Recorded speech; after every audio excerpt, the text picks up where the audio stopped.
So let's talk about our super coin XRP. It's sitting at $3.35 right now. And this was our first target for XRP. If you watch my videos every day, you would remember 3.3 is our first target. Then the next target is new all-time high with an expectation to start the journey towards $4.3.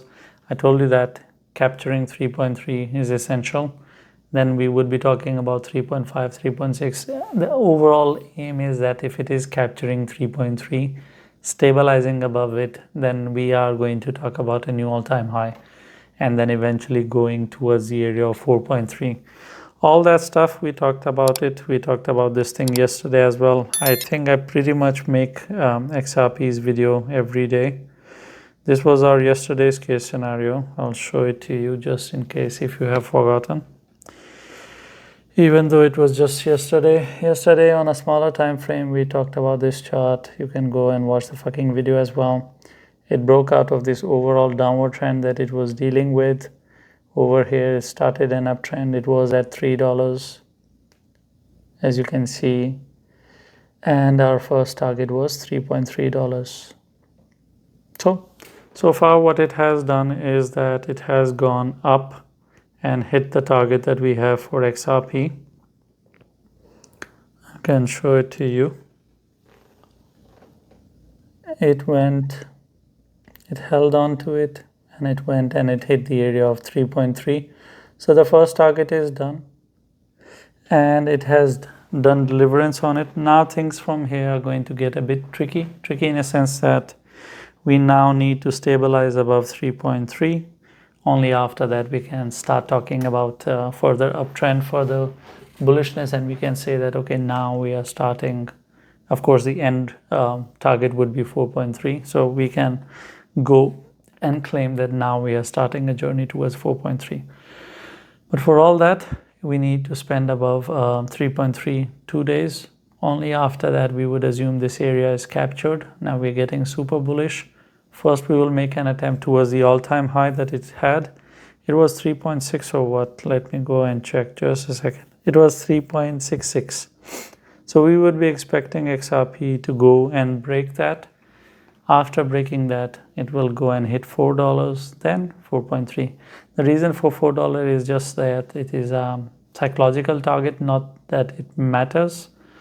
But our aim and our eyes will be on 4.3. But all this stuff only if XRP stabilizes above the area of $3.3, because you need to understand that we just broke above 3.3. This one small candle, which is today's candle, is the beginning of it. All this big dildo that you see, it just went and hit $3.3. It didn't close above it. So we need 2 daily candles above this line. Only after that you can say that it is captured.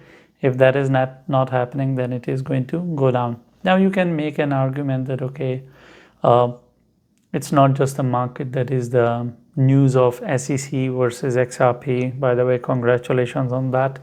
This overall decades old crap that was continuing, finally it came to an end. So you can make a case for that as well, but at the same time, you need to understand the rest of the market turned green as well. So it is not just the case. I would say that it was case plus good market that led to the overall rally in XRP. So it's really good because now finally it gives a bit more, good environment for XRP for its growth. And the possibilities of dropping towards $1, they are becoming more and more slim now. I think $2 is going to be more of a reliable support area instead of it going all the way down towards 50 cents. That kind of area is going to become a challenge, not an impossible feat when it comes to XRP. You still talk about Ripple. Ripple always unlocks $1 billion, not $1 billion now, is $3 billion worth of XRP. They unlock 1 billion XRP tokens, they sell some of it and then they lock it. But you need to understand, even if they're selling 10% of it, you're talking about a selling pressure of $300 million at $3. At current prices, $330 million of selling pressure. And that is every month, which means that they are selling $1 billion worth of XRP every 3 months. So it's not a nice selling pressure to deal with. That is why possibilities of going down are always there. But that is an overall long discussion and talking about XRP from its long-term perspective. We don't care about that, of course. We're just talking about short-term here. And that's pretty much it. One day I'll make a big-ass long video about XRP and its overall life, what to expect from it. But that would be a 30-40 minutes where we will talk about everything that XRP has done and can do, and then we will talk about that. And that's pretty much it. I'll see you in next video. If it doesn't capture 3.3, you should expect it to go back towards $3.